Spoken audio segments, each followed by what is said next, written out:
ಈ ಚುನಾವಣೆಯಲ್ಲಿ ಮಂಡ್ಯ ಜಿಲ್ಲೆಯಲ್ಲಿ ನಿಮ್ಮ ಶ್ರಮ ಏನಿದೆ, ಸುದೀರ್ಘವಾಗಿ ಪಕ್ಷವನ್ನು ಉಳಿಸಿರ್ತಕ್ಕಂಥವ್ರ ನೀವುಗಳು, ನಿಮ್ಮ ಭಾವನೆಗಳೇನಿದೆ ಮತ್ತು ನಿಮ್ಮ ಶ್ರಮ ಏನಿದೆ, ನನಗೆ ನಿಮ್ಮ ಶ್ರಮಕ್ಕೆ ಫಲ ದೊರಕಬೇಕು ಅನ್ನೋ ನಾವು ಚುನಾವಣೆ ಸಂದರ್ಭದಲ್ಲಿ ಮಾತ್ರ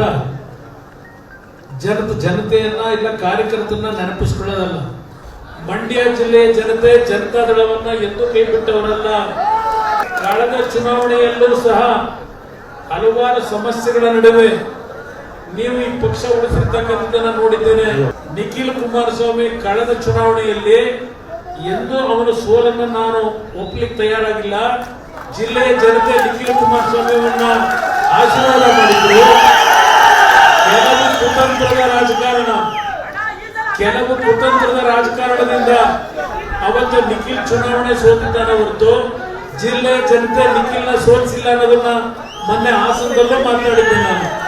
ಮಂಡ್ಯ ಜಿಲ್ಲೆಯನ್ನ ನಾವೇನಾದ್ರೂ ಈ ಪಾರ್ಲಿಮೆಂಟ್ ಚುನಾವಣೆಯಲ್ಲಿ ಕಳ್ಕೊಂಡ್ರೆ ನಾವು ಇದ್ದು ಸತ್ತಾಗಿ ಅಂತಕ್ಕಂಥದ್ದು ನನಗೆ ಗೊತ್ತಿಲ್ಲ. ಇವತ್ತು ಜನತಾದಳ ಮುಗಿಸಿದ್ದೇವೆ ಅಂತಕ್ಕಂಥದ್ದು ಹೇಳ್ತಾರೆ. ಅದೆಲ್ಲದಕ್ಕೂ ಉತ್ತರ ನೀವೇ ಕೊಡಬೇಕು. ನಿಮ್ಮಿಂದ ಉತ್ತರ ಇವತ್ತು ಬರಬೇಕಾಗಿರೋದು.